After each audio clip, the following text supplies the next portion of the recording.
आजकल के टाइम में अगर मैं छोटी फैमिली की बात भी करूं तब भी उसमें अराउंड 6 जने होते हैं, 2 बच्चे, हस्बैंड वाइफ और मदर एंड फादर। तो उस केस में अगर मैं कॉम्पैक्ट हैचबैक की बात करूं तो 5 सीटर गाड़ी होती है जो पूरा नहीं कर पाती हर एक पर्सन को। तो उस चीज़ का सॉल्यूशन लेके रेनो आया था अपनी गाड़ी के साथ, ट्राइबर के साथ। ट्राइबर इस टाइम की इंडियन मार्केट की अगर बात करूं तो सबसे सस्ती 7 सीटर कार्स में आती है। तो आप सबका स्वागत है मेरे चैनल में ऑटो की, जहां हम बात करते हैं ऑटोमोबाइल टेक्नोलॉजीज, ऑटोमोबाइल लॉन्चेस और ऑटोमोबाइल इंडस्ट्री रिलेटेड सारी बातों के बारे में। अगर आपको वीडियो पसंद आए तो वीडियो करिए लाइक, ज़्यादा शेयर कीजिएगा, साथ के साथ मेरे चैनल को सब्सक्राइब कीजिएगा और बेल का आइकन जरूर दबा दीजिएगा ताकि आपको वीडियो का नोटिफिकेशन मिले सबसे पहले। सो जैसे कि मैंने आपको स्टार्टिंग में बताया, रेनो की ये ट्राइबर जो है सबसे सस्ती 7 सीटर इस टाइम इंडियन ऑटोमोबाइल मार्केट के अंदर।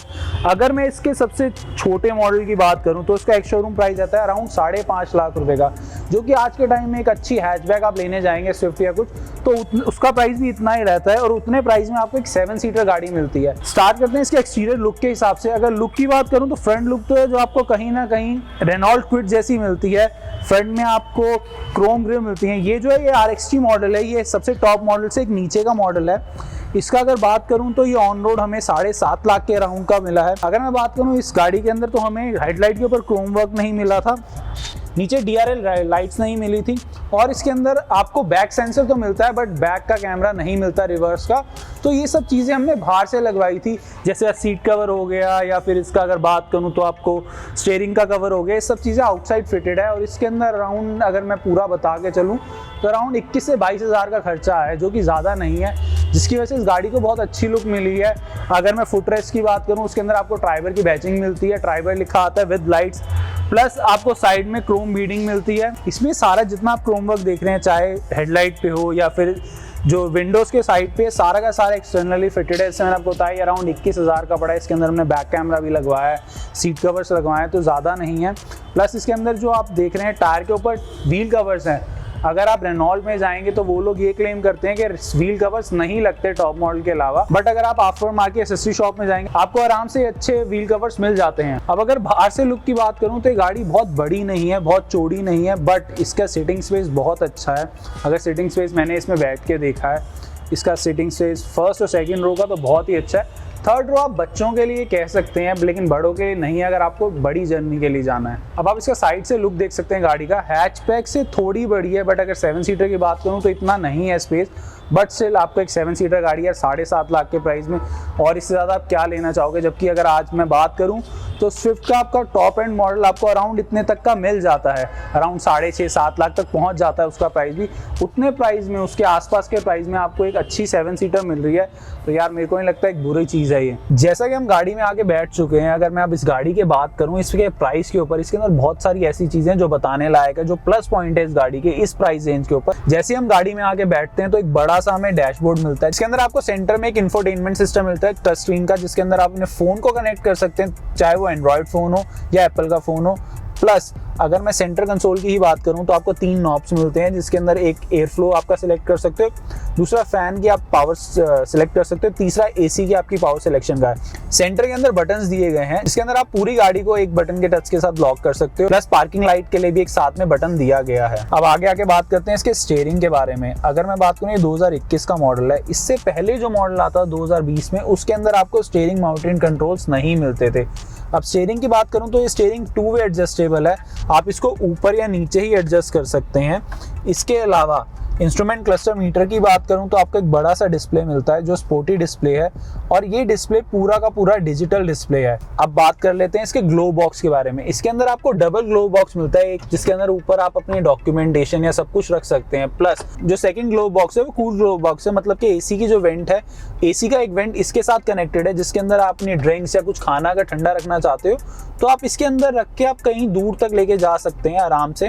मोस्टली गाड़ी में आपको एक ही ग्लो बॉक्स मिलेगा जो कूल्ड होता है, बट अगर इस गाड़ी की बात करूं तो आपको 2 ग्लो बॉक्स मिलते हैं, जिसकी वजह से आपको एक एम्पल अमाउंट ऑफ स्पेस मिलती है अपना सामान रखने के लिए। इसके अंदर आपको कप होल्डर्स मिलते हैं, आगे आपको चार्जिंग के लिए एक पॉइंट और एक ऑक्स का पॉइंट मिलता है।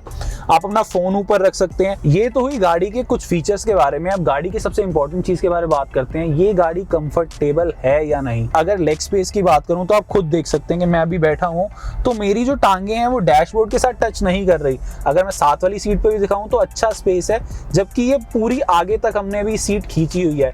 अब आते हैं सेकंड रो के बारे में। सेकंड रो में आप खुद देख सकते हैं अराउंड, अभी जो मेरा भाई बैठा हुआ है इसकी हाइट अराउंड 5'9" के करीब होगी, बट स्टिल इसकी टांगे जो हैं वो सीट के साथ नहीं टच कर रही। मतलब कि अगर कोई 6 फुट का आदमी भी अगर इसमें बैठना चाहे तो उसको अच्छा लेग स्पेस मिलता है सेकंड रो में। अब अगर मैं बात करूं इसके थर्ड रो के बारे में, तो थर्ड रो में उतनी स्पेस नहीं है, बट स्टिल यार 7.5 लाख की गाड़ी में आप और क्या ले सकते हो, आपको एक 7 सीटर गाड़ी मिल रही है। थर्ड रो जो रहती है वो रहती है अराउंड 13 या 14 साल तक के बच्चों की, जिनकी हाइट बहुत ज़्यादा ना हो, लेकिन आप बैठ सकता है। अगर उससे बड़ा बंदा भी बैठना चाहे बैठ सकता है, बट लॉन्ग राइड के लिए या फिर आपको अगर बड़ी जर्नी करनी है तो मैं उसके लिए आपको नहीं सजेस्ट करूंगा कि आप किसी बड़े बंदे को पीछे बिठाएं, क्योंकि लेग स्पेस उतना नहीं है पीछे का। और अगर मैं आपको बताऊं तो ये गाड़ी 2 ऑप्शंस में भी हो सकती है। आप इसको 5 सीटर या 7 सीटर बना सकते हैं। पीछे की जो दोनों सीट्स हैं आप उसको पूरा का पूरा सीट्स को हटा सकते हैं। ऐसा नहीं कि अर्टिगा में जैसे आपको मिलता है कि सीट जो है वो डाउन हो जाती हैं तो थोड़ा ऊबड़ खाबड़ रहता है, आप सामान रख सकते हैं। बट इस गाड़ी के अंदर आप पूरी की पूरी सीट को जो है डिसअसेंबल करके बाहर निकाल सकते हैं, ताकि आपको पूरा एक ग्राउंड मिले फ्लैट सामान रखने के लिए। तो इसकी वजह से आपको एक अच्छा बूट स्पेस मिलता है इस गाड़ी के अंदर जब आप इसको 5 सीटर कर लेते हैं। अब बात कर लेते हैं इसके एसी के बारे में, क्योंकि अगर मैं गाड़ी में बैठता हूँ, मैं दिल्ली जैसे शहर में रहता हूँ या आप बॉम्बे में रहते हैं या किसी भी नॉर्थ, नहीं मैं अगर सेंट्रल इंडिया की बात करूँ तो वहाँ पे गर्मी थोड़ी ज़्यादा पड़ती है, तो उसके अंदर एसी पावरफुल होना एक गाड़ी का बहुत ज़रूरी है। और अगर आप एक 7 सीटर गाड़ी ले रहे हैं तो भाई एसी सबसे एक इम्पॉर्टेंट चीज़ हो जाती है उसके अंदर। अगर फ्रंट की बात करूँ तो आपको 4 एसी वेंट्स मिलते हैं, जिसको आप फ्रंट के सेंट्रल नॉब से आप एडजस्ट कर सकते हैं। अब बात करते हैं सेकंड रो के अंदर। सेकंड रो के अंदर आपको एक सेंटर में नॉब मिलता है, जिससे आप अपनी फैन की जो स्पीड है उसको एडजस्ट कर सकते हैं। और आपको दोनों पिलर्स पे आपको एसी वेंट्स मिलेंगे, जो डेडिकेटली सिर्फ सेकंड रो के लिए होता है। प्लस अब बात करते हैं थर्ड रो के बारे में। थर्ड रो के अंदर आपको रूफ माउंटेड एयर वेंट्स मिलते हैं, जहां से आप अपनी एयर वेंट्स को एडजस्ट कर सकते हैं अपने कूलिंग के हिसाब से। अब बात करते हैं इस गाड़ी के गियर नॉब के बारे में। आपको 5 गियर मिलते हैं। ये मैनुअल ट्रांसमिशन है जो ये गाड़ी रहती है।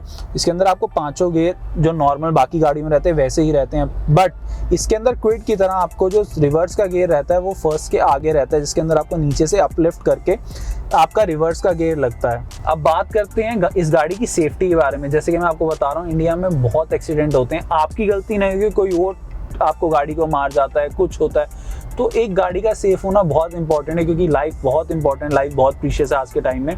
तो इस गाड़ी के अंदर आपको 2 एयरबैग फ्रंट में मिलते हैं। और अगर इसकी एनकैप रेटिंग की बात करूं तो इस गाड़ी को 4 स्टार की एनकैप रेटिंग मिली है, जिसकी वजह से गाड़ी एक बहुत सेफ गाड़ी मानी जा रही है। अब भाई गाड़ी लिए तो गाड़ी चलाने के लिए, तो अब इस गाड़ी को चला के देखते हैं इसका राइडिंग एक्सपीरियंस या फिर इसका ड्राइविंग एक्सपीरियंस कैसा है, इसका स्टीयरिंग चलाते टाइम कैसा रहता है, कम स्पीड पे ज़्यादा स्पीड पे। तो लेट्स गो विद दैट। सबसे पहले इस गाड़ी को हम चला के देखते हैं इसका पिकअप कितना है। मैं इसको 4थे गियर तक देखता हूँ, 4थे गियर तक कितनी भाग सकती है। 5वें गियर पे नहीं डालते। गाड़ी के पिकअप की बात करूं तो यार एक 1000 सीसी के हिसाब से, इंजन के हिसाब से जो पिकअप होना चाहिए उस गाड़ी का अच्छा पिकअप है। राइडिंग एक्सपीरियंस अभी तक का अच्छा है, मतलब कि यार 1000 सीसी की गाड़ी है, इतनी बड़ी भी नहीं है। बेसिकली इसमें गड्ढे आपको थोड़े बहुत महसूस होंगे ड्यू टू के, अगर मैं बात करूं तो इसके टायर का साइज वो थोड़ा छोटा है 7 सीटर गाड़ी के हिसाब से।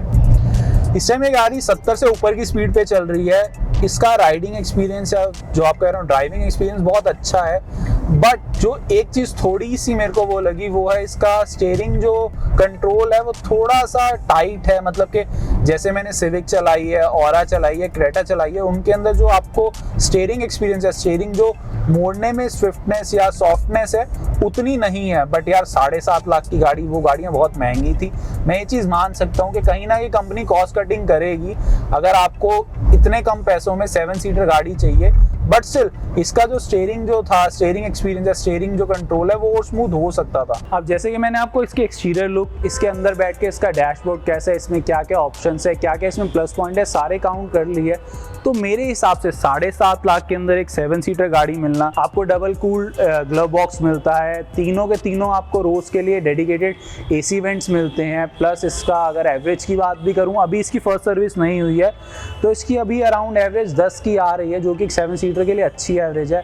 आपको सिटिंग कंफर्ट अच्छा मिलता है, राइडिंग एक्सपीरियंस अच्छा है, बट हाँ थर्ड रो का अगर सिटिंग कंफर्ट की बात करूं तो वो कहीं ना कहीं कम है, ये एक थोड़ा सा कौन है। बाकी वैसे बात करें तो गाड़ी बहुत अच्छी है मेरे हिसाब से, सेफ्टी वाइज, इसकी राइडिंग क्वालिटी, इसकी सेटिंग एक्सपीरियंस, गाड़ी बहुत अच्छी है। अगर मैं इसको 5 में से स्टार रेटिंग दूं तो मेरे हिसाब से गाड़ी 4 स्टार रेटेड है, इसके प्राइस के हिसाब से, इसकी सेटिंग नंबर्स के हिसाब से, इसके राइडिंग कंफर्ट के हिसाब से और इसके ड्राइविंग एक्सपीरियंस के हिसाब से। तो मेरे हिसाब से ये था रिव्यू मेरा इस गाड़ी के बारे में, जो 7.5 लाख की एक 7 सीटर कार है रेनॉ की ट्राइबर। आपके हिसाब से इस गाड़ी में क्या क्या चीज़ें होनी चाहिए थी, या क्या क्या चीज़ें आप, अगर आपके पास ट्राइबर है तो क्या चीज़ें आप फेस कर रहे हैं मुश्किलें, या क्या चीज़ आपको सबसे अच्छी लगती है इस गाड़ी के बारे में, वो कमेंट सेक्शन में ज़रूर शेयर करके बताइएगा। साथ ही साथ अगर वीडियो आपको पसंद आए तो आप वीडियो करिए लाइक, ज़्यादा शेयर कीजिएगा और मेरे चैनल को ज़रूर देखते रहिएगा। Till then keep driving but drive safe. Thank you.